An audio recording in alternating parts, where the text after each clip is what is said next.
2024 அண்ணன் சீமான் அவர்கள் பெரியாரை போட்டு பொலன்னு பொழக்கிறாரு. எப்பன்னா கிட்டத்தட்ட 2024 கடைசி பகுதியில் செஞ்ச உடனே திராவிடம் என்ன பண்ணும்? தத்துவம் இருந்துச்சு, உண்மை இருந்துச்சுன்னா பெரியார் இதெல்லாம் செஞ்சார், இதெல்லாம் பேசல, இதெல்லாம் தான் பேசினார் அப்படின்னு கொண்டு வந்து பேசணும். பேசுறதுக்கு தான் வக்கில்லையே. அப்ப என்ன செய்யறதுன்னு தெரியாத இந்த திராவிட கூடாரம் திரும்ப கொண்டு வந்ததுதான் இந்த திராவிடத்தின் கடைசி ஒற்றை நம்பிக்கை. எந்த விசாரணை முடங்கி போய் கிடந்துச்சோ அந்த விசாரணையை திரும்ப தூசி தட்டி எடுக்கிறாங்க. எடுத்து என்ன பண்றாங்க? அவங்க கிட்ட விசாரணை நடத்துறாங்க. அவங்க கண்டபடி குற்றச்சாட்டுகள் வைத்தாங்க.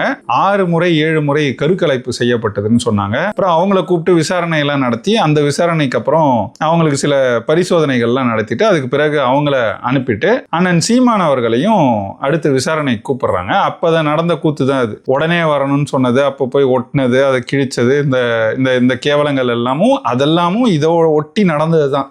அப்பதான் அண்ணன் சீமான் வெகுண்டு என்ன பண்ணார்னா, இது எதுக்கு இவ்வளவு நாள் இழுத்துக்கிட்டே இருக்கு, நம்மளே போய் முடிப்போம்னு சொல்லிட்டு உயர்நீதிமன்றத்தில் போய் மனு தாக்கல் செய்யறாரு. எதுக்குன்னா, இந்த வழக்கை முடித்து வையுங்கள், இதோட விசாரணையை தடை செஞ்சு உடனே இதை முடிச்சு வைங்க அப்படின்னு சொல்லி அணுகிறார்.